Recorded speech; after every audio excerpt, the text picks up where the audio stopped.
New game day! We got ourselves an Arkanoid kit Super Top. So these were cool. Most of the other games that Super Top made are not appropriate for my store, but Arkanoid is, and it's really cool. It's a great so, game. I don't normally buy working games. This is kind of new for me, so let's see. I think everything works fine. The player one start button does not work. It just worked. What? It just worked? It just worked. No, it didn't. Yeah, it did. No, it didn't. I fixed it, Greg. You fixed it? I fixed it. Right there. Wasn't working before. Working now. Now that I'm here. Okay, I guess so. All right. Anyway, so let's take a look. Or a Super Top. Super Top, yeah. It's not Romstar. Romstar was the... Romstar's the distributor. I hate these keys sometimes. Yeah, they fall out. That always happens to me. Those barrel locks suck. Well, there goes that. I guess I'm putting a thumb turn in that anyways. Whenever you get the keys, the lock breaks. Yeah. You know what? I think, correct me if I'm wrong, so this is we got a 5-pin wafer lock, and I think the 5th pin is only for retaining the keyway? I think so, yeah. The core, so that means this is the service key, not the operator key. Yep.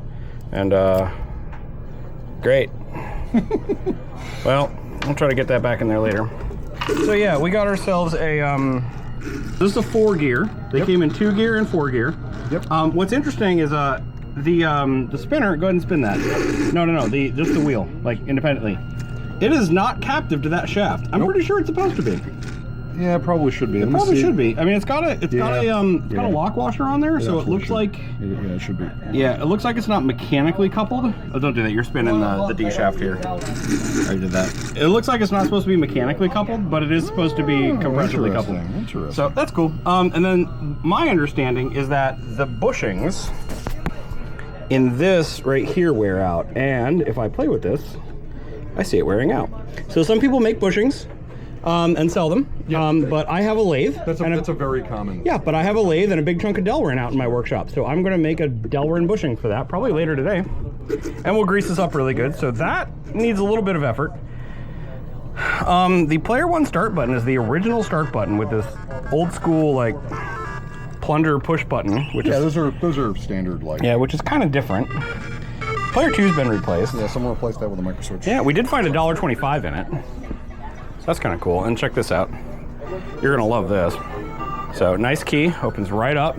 Look how clean this is. Clean. Yeah, it's nice. That's very nice. So this is most certainly an original game. This isn't like something that they've like traded the game out 3 times in it or anything. Yep. Everything in here is original. I don't see. They built this like that. Yeah, I actually don't see like any repairs being done or anything. I don't think anybody's ever had to go in here. Yeah, it's the original power supply. I love that. Wells Gardner chassis, K7000 series, 13-inch tube. Yep. Great. This should be a great game to run for a long time.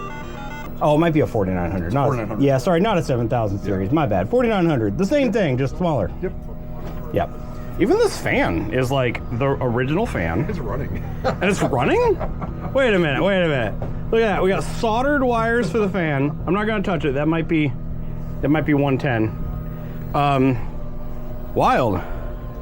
Yeah. And it's pushing good amount of air. That never happens. This thing probably didn't have a lot of hours.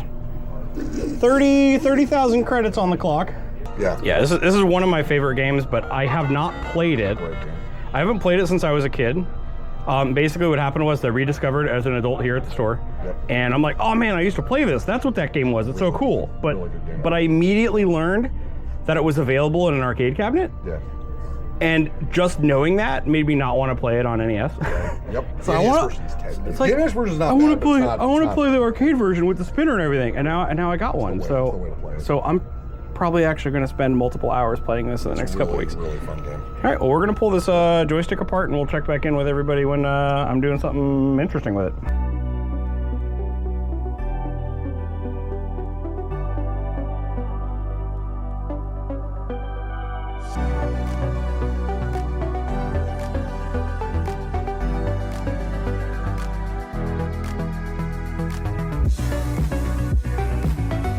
So I guess what we're going to do here is we're going to take apart the spinner, lubricate the gears, make sure when we put it back together we get everything tight. And we're going to inspect the bushing, see if that bushing is need replacement or not. Really? It's a roll pin?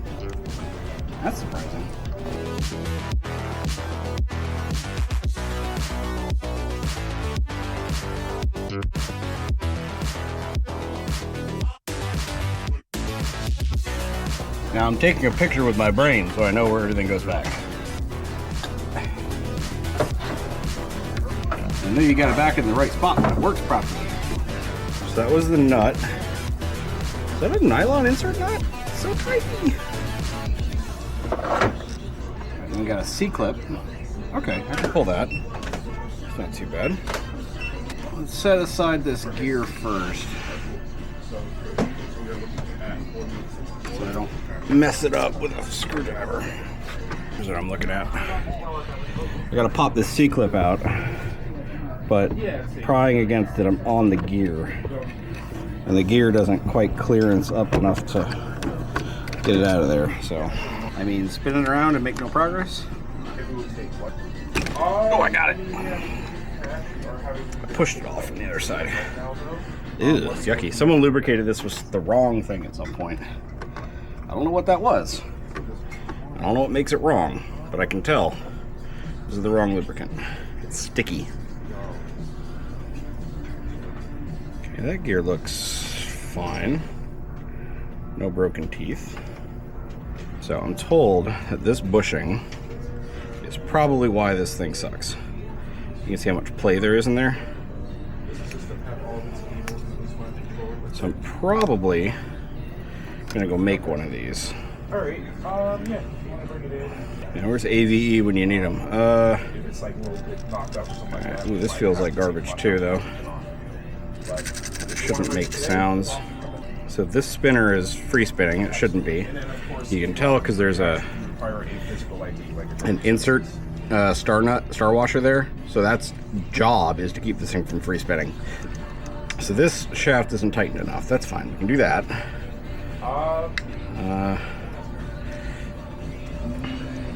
I don't think I'm going to gain anything by taking this apart.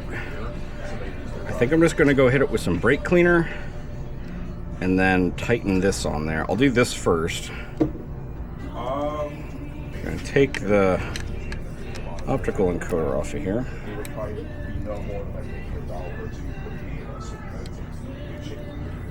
I guess we'll just hit it with some brake cleaner and then some sort of lubricant. Try and get this sound to stop. I mean, I don't care what it sounds like, but I do care what it feels like, and it feels exactly like it sounds. See, it's two pieces. I don't know if they're identical or not yet. I just don't want to knock it out around or break the flange off. The flanges aren't doing anything. Oh, headlight's dying. I think as long as this flange thickness is less than the control panel thickness, it should mount up in there just fine. I mean, in theory, I could always drill these holes out a little larger and make a fatter bushing to put in there. It doesn't really matter.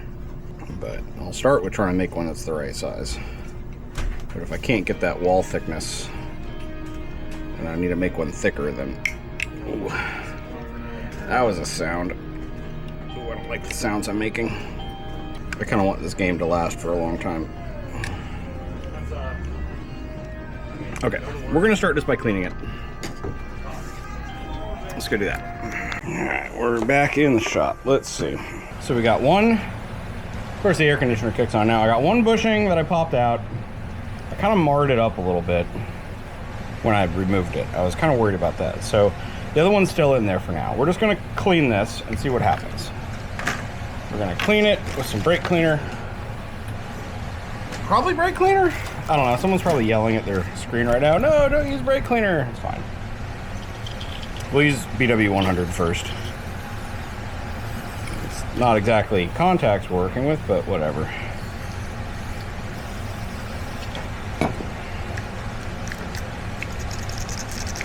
That sound's gone immediately.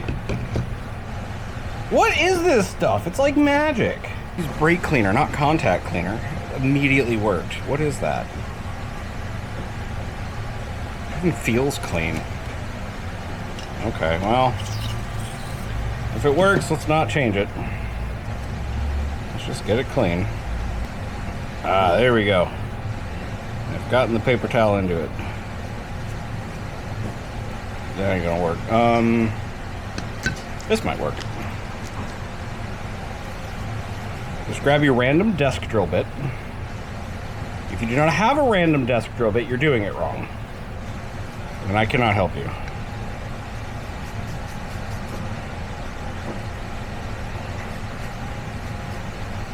Well, that worked just enough to get it in there. A paper towel that immediately ripped, but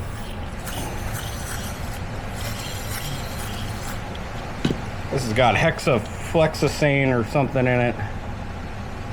Hexadecafluoroheptane. That's the second ingredient. The first ingredient is HFO. Wait, is that hexadecafluoroheptane? Whatever. We're just going to pretend the hexadecafluoroheptane is the stuff that works. Some sort of hydrocarbon solvent or something. I don't know. Oh, look how gross that is. Man. Yeah, okay. So somebody lubricated this with, it could have been WD-40. WD-40 does that when it gets old. It gets all gooey. Maybe some sort of grease. I don't know. Maybe it's just age and they did use the right stuff and it just was messed up for so long, but I mean, it was in someone's house. I can almost guarantee you someone just squirted some WD-40 on this and called it a day. And they probably did it every time that it wasn't spinning good. And of course, it works for that day, so who cares? Oh, okay. I got it back in. And now the bushings don't line up. Okay.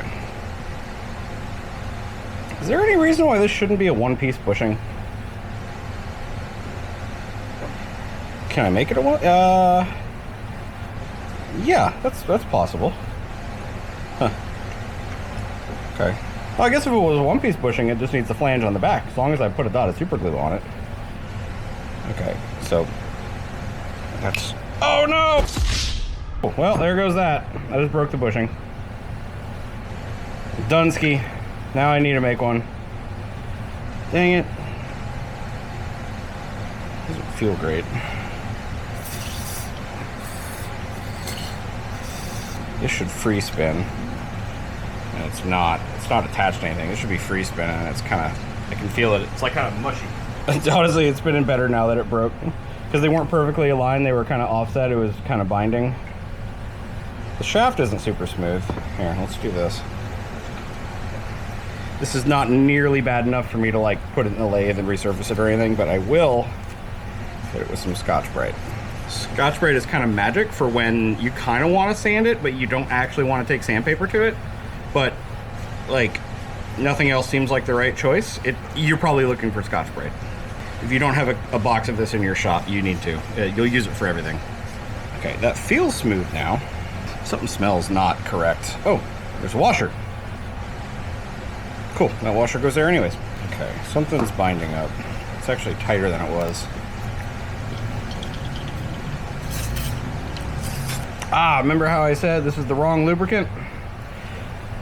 I just realized what the correct one is, and I'm sure anybody watching has been screaming it this whole time. Graphite, dry lubricant. This should be lubed dry, not wet. We should be using a dry lube here, which I don't know if I have any graphite right now.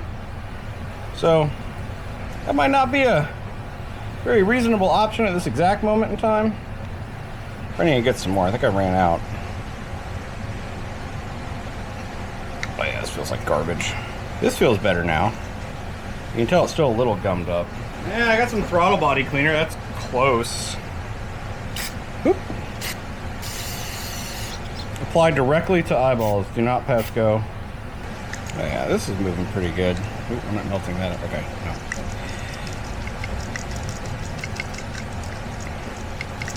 Okay, so now this is moving pretty smooth. I probably need to get a little brush in there. And once again, I should use a toothbrush, but instead I got a wire brush. Ooh. The dumb thing is I have a whole case of toothbrushes I got just for this. And then somebody cleaned them up, I think, and put them in a not workshop space. I'm a liar, it was me. I cleaned them up poorly. They were right where they were supposed to be. 409's magical. I don't know what exactly. Just scoop it out of the gear and onto the floor. This is the way. I really don't want to have to make new gears, so I'm really avoiding everything I can to not have to take these out of here. I say as I spray it with harsh chemicals. Oh, right in the eyeball. Woo-wee! Yep. I mean, right in my safety glasses that I'm wearing. So now we're gonna tighten this nut. Now this is on a free spinning shaft. And as far as I can tell, the shaft has no flats on it. The only flats are like the C-clips. So you would think, well, you'll hold this gear, right? But then you run the risk of shearing the gear. Down here, this part of the shaft isn't expected to do anything. So I can just grab onto that with pliers. If you get some parallel jaw pliers, is probably the way to go, but they're not in arm's reach right now, so. Because you really don't normally want to mar up these shafts like this. It's really bad, but. There we go. Now it's tight to the shaft. Doesn't free spin anymore. Yeah, I got a few teeth in that shaft down there. It's fine. Okay. So now this is good. I got a busted bushing. Okay, I think I've decided what I want to do. In an effort to not hate myself, I am going to go make an attempt to 3D print this bushing, because that will be super quick. While it's printing, I'll go over to my lathe and make one out of Delrin as well. That way I got 2 chances to screw it up instead of 1. Yeah, that's the smart way to do it.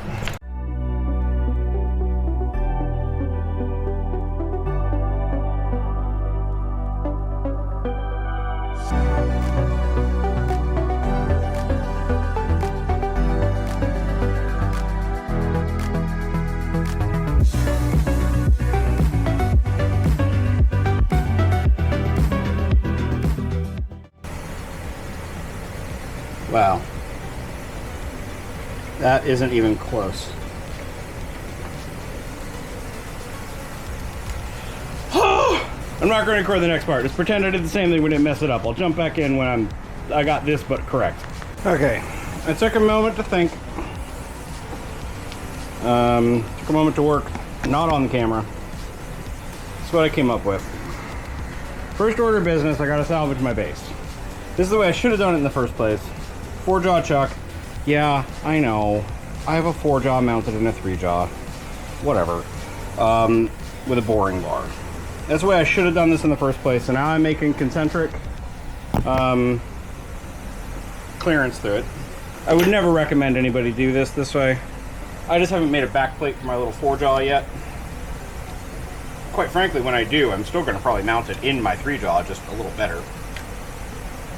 Taking the 3-jaw chuck off is kind of a pain in the butt.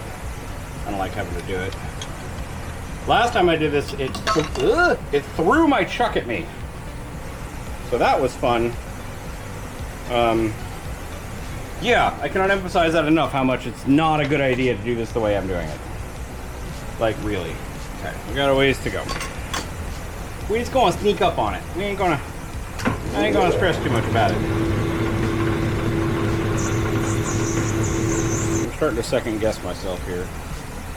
Alright, so that fits in there. Probably not as well as I would like, but it does fit. Yeah, so that dimension there. Yeah, okay, a little bit more of the shoulder off that. And one thing I forgot to notice earlier is that this is double plates metal, so this actually needs to be extra thick. As long as that's thicker than that, we should be good there, yeah. Alright, we're moving right along. I can bring you guys closer.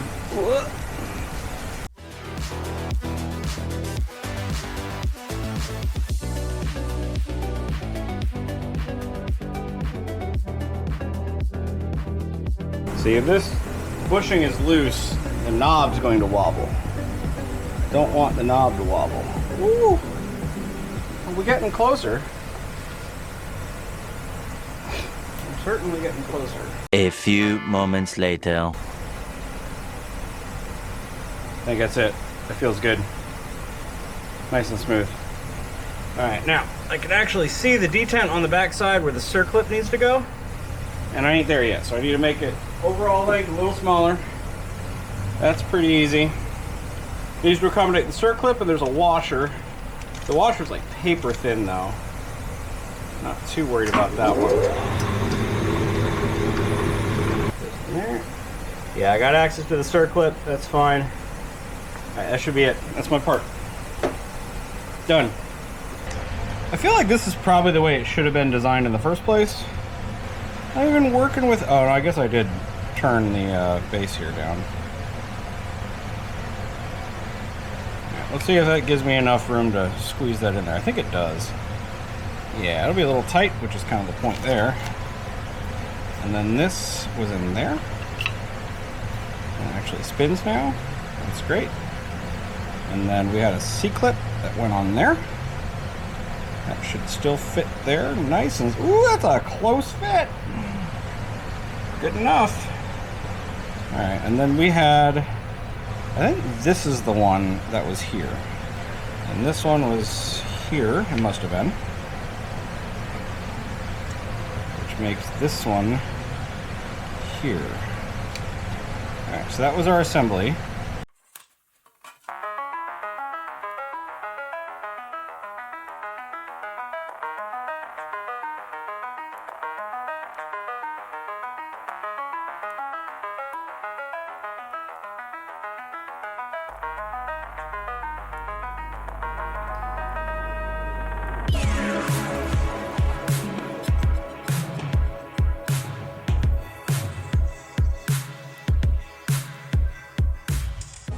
What's up, everybody? We're here a couple days later, and I realized that I recorded most of that last segment in time lapse. So you probably saw most of it. I was talking to myself the whole time. I'm just going to go over what we've done to this again. So this is all done. The biggest thing we did was update the spinner bushing. That guy right in there, that black nub. So we're all good there. It spins free. It's nice and quiet. I don't know if you can hear that. There's like not a whole lot of rattle. It's a little bit of lateral play, or thrust play, but not a whole lot of lateral. It's a lot better than it was. Like, this thing was played a lot. I'm not a huge fan of the credit button they have on here, but I'm also not a huge fan of drilling giant holes in my stuff. So I don't know. We'll come back to that. It's fine. The speaker sounds good. I got this little keyless thumb lock here. Ugh. That way it locks, but I don't need the keys. The only other thing we did to this, oh, look how pretty that is. This cabinet is so nice. Everything in here is clean. I don't see a single splice anywhere. All the original zip ties are there. I don't think this thing's ever been touched. It's probably never had any work done on it, which means this monitor's probably going to blow out on me here soon. Oh, manufactured December 1986. I don't know. Maybe those capacitors aren't new, or they look newer than 86. I don't know. It's fine. I'm sure it'll blow up on me soon. That's how it normally goes. But the only other issue we had was we had low voltage on the motherboard, causing the game to reset. So all I did was I checked voltage at the power supply. Up here we had 5.2, if I remember correctly. And then I checked voltage coming off the back of this connector here, or somewhere in here, for the buttons. And I actually just clipped leads right onto my buttons, because those are held high at 5 volts. Using the same 5-volt rail as the rest of the system. Granted, almost no current when you pull it low, but you can check the voltage on it at least. So I had 4.7? 4.7? It was under 5. It was way under 5. I think it was like 4.7 volts on the 5-volt rail up front. So all I did was pull this JAMA connector off. Excuse me, not a JAMA connector. Edge connector off. Hit it with some BW100 contact cleaner. I did this one for good measure. Plugged it all back in, and then we had the same voltage up at the buttons that we did at the power supply, which means we weren't getting voltage drop across the edge connector. It's very, very common. Before you adjust a voltage on a power supply, you have to double check that the voltage coming off the power supply is the same voltage present across the board. If you get a significant voltage drop, it's because you have a dirty connector. And if you up the voltage on the power supply to compensate, when the connector is no longer dirty, you're going to blow your board out. I had a similar problem on my crane game back there a couple days ago, which I'm probably going to fix that next. I don't know. I shoot these videos kind of out of order. I think we're going to do per game episodes instead of per day episodes. Not really sure. But anyways, this is my Arkanoid. An original Super Top, Merit Super Top. It's like the only non-18 plus game ever available on a Super Top. I think it's really cool. I wish it was a full-size Arkanoid, but I'm not going to be like building a cabinet just for a board. Like, this is complete. It's fine. I'm probably going to build like a little, just for me. I'm going to build like a marquee box up here with like an Arkanoid thing in it. I don't think I'm going to paint the cabinet, because again, I don't like ruining anything that's original. But I need to do new T-molding, and I'm probably going to go with like black, maybe white. I don't know. I've seen some really cool Arkanoid full-size cabinets with white T-molding. I might just go with gold. I haven't decided yet. Not the point, but this is available for play in our arcade now. If anybody wanted to come in and play it. We haven't found a spot for it yet. Right now it's just kind of on my front counter. I need to build a pedestal for it. And then it will be out somewhere out here. But yeah, basically aside from me going to clean up the bushing and then immediately ruining it, it's all fixed. Oh, wait. I don't know if this part's on video. Remember those teeth I broke off on that gear? I fixed it. Talked about this in time lapse, I think, by accident. I'm gonna get you real close. There they are. I ended up repairing, I think, 4 teeth. Those 2 right there, my repair fell off. But they still mesh, so I'm just not gonna touch it. Those 2, see those black ones there? Those are the ones that were almost completely gone. And then there's one more next to it that's like half missing. But that rolls through cleanly. I can't feel the difference when I do this, so I'll leave it like that for now. That's done with black super glue. Just regular black CA glue. I use black so I could see it better. And I just dribbled it on there. And then I sat there with a file and just filed it a little bit, and then I took too much off, then I put more glue on, then I filed it more, then I put more glue on. It took me like an hour. But I got 2 properly profiled teeth where there wasn't any before, and it feels fine. If this ever breaks, I will probably do exactly the same thing again, maybe with some UV cure epoxy. And if that doesn't do the trick, I should be able to cast either a portion of this gear, like some Play-Doh or something, and make a, you know, like a portion of the gear, and then just cut that straight off and just replace that whole section, or just cast an entire new gear. I believe this other gear in here is exactly the same profile. It's a single gear. It doesn't have the extra, oh, nope, I'm wrong. Yeah, they're exactly the same gear. I just don't know how they're retained on that shaft, and I didn't want to break them any worse. Because, you know, the worst thing you can do to one of these is break that gear, like I did with a power drill, like a big gorilla. I have tendencies to immediately ruin my games. Hey, on the next episode, you get to see me immediately ruin and pump it up. See ya!